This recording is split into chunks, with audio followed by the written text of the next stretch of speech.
Bonjour à tous, on commence notre revue de presse en France avec le journal Le Progrès qui voit le podium s'envoler pour l'OL. Hier soir, Lyon a chuté à domicile face à Rennes 2-0 et cette troisième défaite de rang en Ligue 1 fait décrocher le club à la 4e place, derrière Marseille, Monaco et le PSG. En Italie, la star du jour, c'est Yann Caramo, l'ancien Canet, qui a donné la victoire à l'Inter et qui a surtout impressionné avec un but exceptionnel, une chevauchée fantastique, un double contact et une frappe limpide, de quoi faire largement la une de la Gazzetta dello Sport.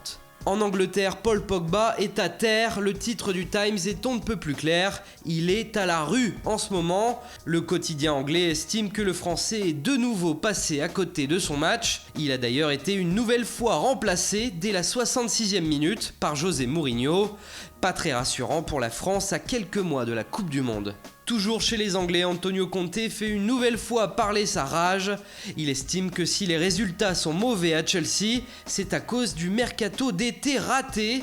Il voulait Andrea Bellotti comme attaquant, il a finalement eu Alvaro Morata. Même chose pour le défenseur Virgil van Dijk qui a choisi Liverpool plutôt que Chelsea, de quoi alimenter encore un peu plus la rumeur d'un départ pour le technicien italien, avec déjà un remplaçant tout choisi, Luis Enrique. En Espagne, on retrouve Edinson Cavani à la une du journal madrilène Marca, J-2 avant le choc que tout le monde attend, Real PSG. Et pour lancer le match, le buteur parisien a accordé une interview au journal local où il a notamment déclaré « Le Real Madrid va rencontrer un grand PSG, ce sera un vrai défi pour moi de marquer au Bernabéu et je rêve de marquer un ciseau en finale de la Ligue des Champions, comme s'il s'y voyait déjà ». Et enfin, ce week-end, la presse mexicaine a parlé français. Mon Dieu, peut-on lire ici?